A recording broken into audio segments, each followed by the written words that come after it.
Теләпән авылы халкының да күптәнге теләге тормышка ашты. Биредә фельдшерлык-акушерлык пункты ремонттан соң үз ишекләрен ачты. Әлеге медицина ярдәме күрсәтү нуктасы авылда балалар бакчасы, мәдәният йорты белән бер түбә астында урнашкан. Шунсы куанычлы, өлкән буын вәкилләренә уңайлы булсын өчен ул беренче катта урнаштырылды. Ремонт эшләре тулысынча Бердәм Русия сәяси партиясының реаль эшләр проекты ярдәме белән башкарылган. Нинди хезмәтләр үтәлгән, кемнәр көч салган, буларның барысы хакында безнең иҗади төркемгә Әтәй авыл советы авыл биләмәсе башлыгы Айрат Бахауов үзе сөйләп узды. Менә шушы безнең матур яңарган менә шушы Теләпән авылының фабы күптән уйланып йөргән иде. Менә Аллага шөкер, быел шушыны эшләп тәмамлап чыктык.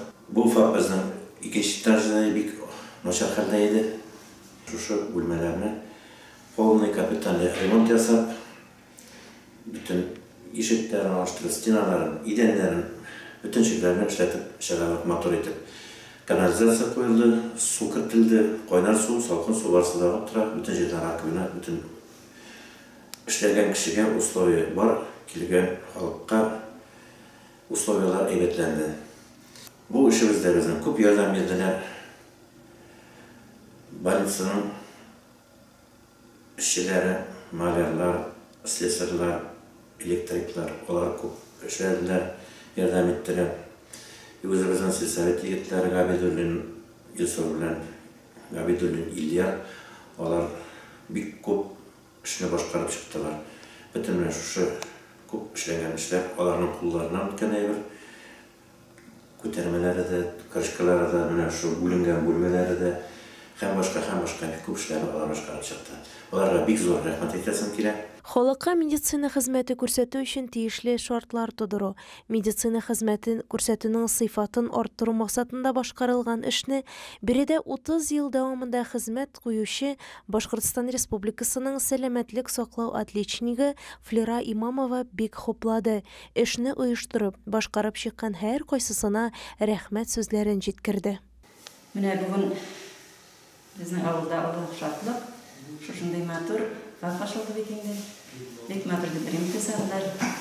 Без рәхмәт әйтәсем килә район хакимият башлыгына, үзебезнең авыл советы хакимияты башлыгына.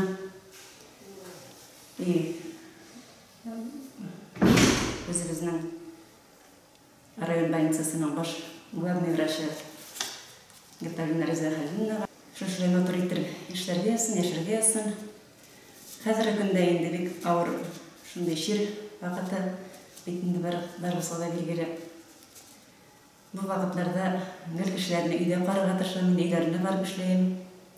Балаларны карайм, олы кешеләргә кирәк икән даруларны алып кайтып бирәм. Өйгә барып эшләйм инде бу көннәрне.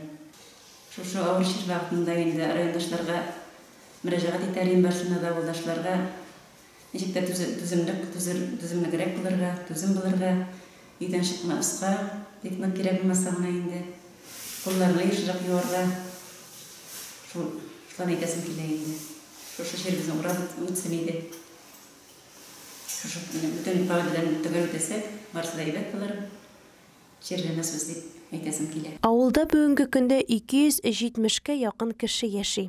Нәкъ менә алар өчен ашыгыш ярдәм кирәк булганда дәвалау учреждениесе өйләреннән ерак булмаячак. Теләпәнлеләр санитар таләпләргә туры килгән уңайлы шартларда медицина ярдәме алу мөмкинлегенә ниһаять ия булды. Луиза Шарафутдинова, Илеш телерадиокомпаниясе.